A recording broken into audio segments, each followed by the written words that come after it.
안녕하세요. 사랑하는 여수른 여러분, 신진혁 강도사입니다. 전도사에서 강도사라는 새로운 이름을 얻게 되었는데, 여러분의 많은 기도와 관심이 필요합니다. 변함없이 하나님의 충성된 일꾼으로 말씀 앞에 설 수 있도록 많은 기도 부탁드립니다. 오늘은 지난 시간에 이어서 에베소서의 말씀을 함께 나누기 원하는데요. 먼저는 지난주에 조원상 목사님께서 에베소서 1장 1절에서 14절까지의 말씀을 설명해 주셨습니다. 그래서 15절부터 23절까지의 말씀이 남아 있는데, 이 남은 부분은 목사님께서 설교의 시간들을 통해서 말씀해 주시기로 하셨습니다. 그래서 오늘은 지난 시간에 이어서 에베소서 2장의 말씀을 함께 살펴보기 원합니다. 먼저 아직 에베소서 2장의 말씀을 읽어보지 않으신 분들이 계시다면 잠시 걸음을 멈추시고 여러분이 계신 그곳에서 성경을 펴서 에베소서 2장의 말씀을 읽고 돌아와서 이어지는 팟캐스트를 함께 들어주시면 좋겠습니다. 자, 그러면 에베소서 2장의 말씀 시작해 보도록 하겠습니다. 에베소서는 교리적인 부분과 실천적 겉면 부분으로 나누어져 있습니다. 1장에서 3장은 교리적인 부분을 다루고 있고요. 4장에서 6장은 실천적인 겉면을 우리에게 이야기하고 있습니다.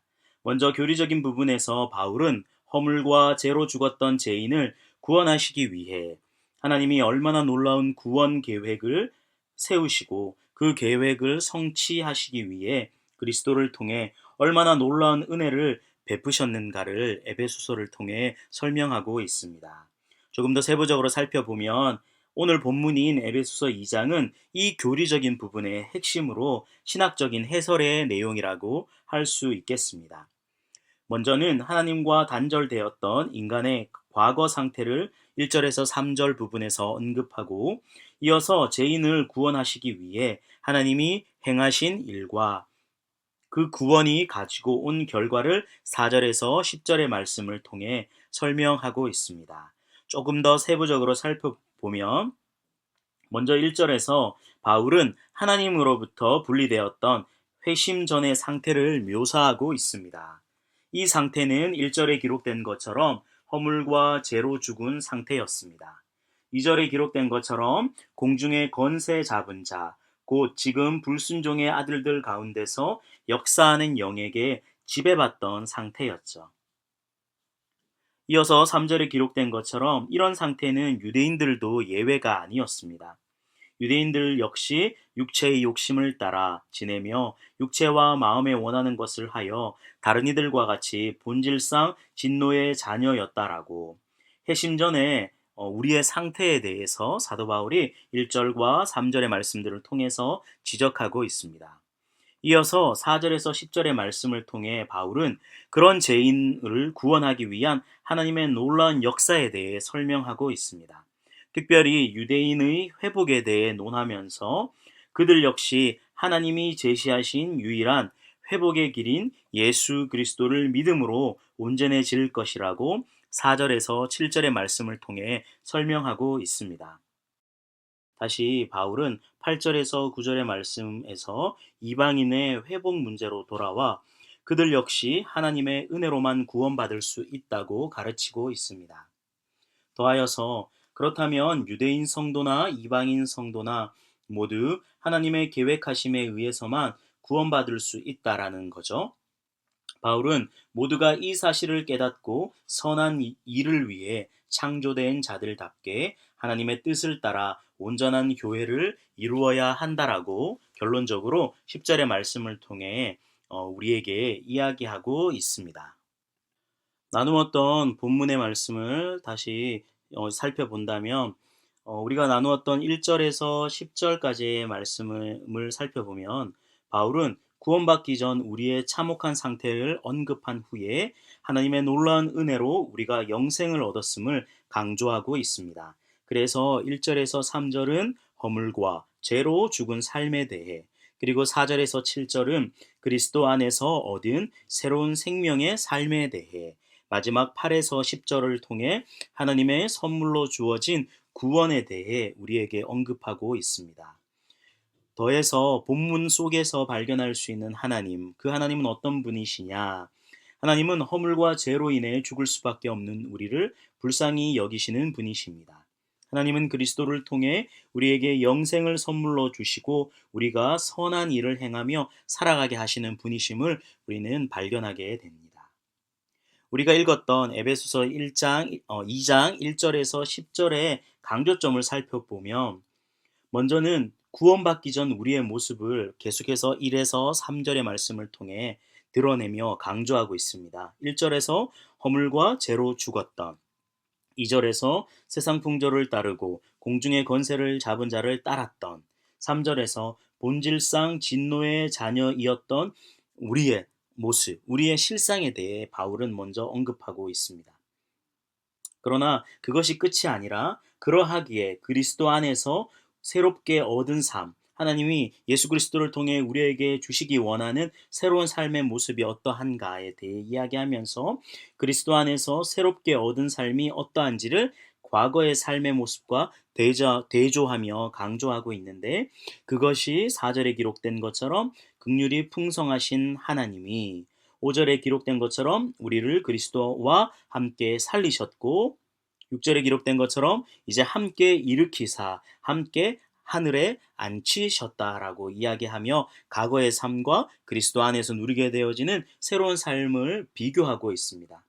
그래서 결론적으로 믿음을 통해 하나님의 선물인 구원을 받은 자들은 그에 합당한 선한 삶을 살아야 한다라고 이야기하면서 8절에서 믿음으로 말미암아 우리는 하나님의 선물을 받았다라고 이야기하고, 더하여 10절에서 그러므로 우리는 그가 만드신 바라 왜 선한 일을 위하여 지으심을 받았다라고 사도 바울이 우리에게 권면하고 있습니다. 우리가 함께 살펴보았던 에베소서 2장 1절에서 10절의 본문의 말씀을 한 문장으로 해석해 본다면, 정리해 본다면, 하나님은 죄와 허물로 죽을 수밖에 없었던 우리를 그리스도 안에서 살리셨다라고 우리는 이야기할 수 있겠습니다. 이제 에베소서 2장 11절에서 22절의 말씀을 살펴보도록 하겠습니다. 2장 1절에서 10절의 말씀을 통해 바울은 이방인 성도들과 유대인 성도들 모두가 하나님이 새로 만드신 작품이라는 것을 언급한 후에 오늘 본문에서 하나님의 영원한 계획이었던 우주적인 화해를 두 가지 차원에서 설명하고 있습니다. 첫 번째는 수평적인 화해입니다. 발음이 좀 어려운데요. 화해입니다. 먼저 11절에서 15절의 말씀입니다. 그리스도 예수의 사역으로 그분 안에서 유대인과 이방인 사이의 장벽이 무너지고 이방인이 이스라엘과 연합된 것을 말하고 있습니다. 조금 자세히 살펴보면 바울은 이방인 성도들의 신분이 바뀌었음을 지적하고 있습니다. 이러한 내용을 언급한 것은 에베소 교회 안에 특별히 이방인 성도들과 관련된 문제가 있었던 것을 우리는 살펴보게 됩니다. 그러하기에 바울은 이방인 성도들의 회복을 그리스도와의 관계 속에서 11절에서 13절의 말씀을 통해 설명하고 있습니다. 그리고 그런 이방인들을 부르시기 위해 예수님이 행하신 일들을 자세히 우리에게 설명한 후에 그들이 유대인 성도들과 연합해서 한 몸이 되어야 한다라는 것을 14절에서 15절의 말씀을 통해 교훈하고 있습니다. 이어지는 16절에서 22절의 말씀을 통해 우리가 살펴보기 원하는 두 번째 주제인 수직적인 화해에 대해 이야기하고 있는데, 그리스도를 믿는 유대인과 이방인이 함께 십자가로 하나님과 화목하게 된다라는 것을 16절, 17절에서 이야기한 이후에 그 이유가 모두 한 성령 안에서 아버지께 자유롭게 나아감을 얻게 하기 위함이라고 18절에서, 그러므로 성령 안에서 하나님이 거하실 처소가 되기 위해 우리 모두가 성전으로 함께 지어져 가야 한다라고 결론 부분으로 19절에서 22절의 말씀을 통해 사도 바울은 우리에게 권면하고 있습니다. 한 번 더 에베소서 2장 11절에서 22절을 정리해 보도록 하겠습니다. 하나님은 예수님을 보내셔서 유대인과 이방인 사이에 있었던 담을 허무셨고 성전으로 우리 모두를 함께 지어져 가고 있음을 11절에서 22절의 말씀을 통해 이야기하고 있는데, 먼저는 11절에서 13절의 말씀을 통해 이방인 성도의 과거와 현재에 대해 이야기하고 있고 14절에서 18절의 말씀을 통해 합평케 하신 그리스도의 오심과 역할에 대해 설명하고 있습니다. 그러므로 그리스도 예수 안에서 형제된 우리 모두가 19절에서 22절의 말씀을 통해 함께 하나님이 기뻐하시고 거하시는 성전으로 지어져 간다, 되어져 감을 이야기하고 있습니다.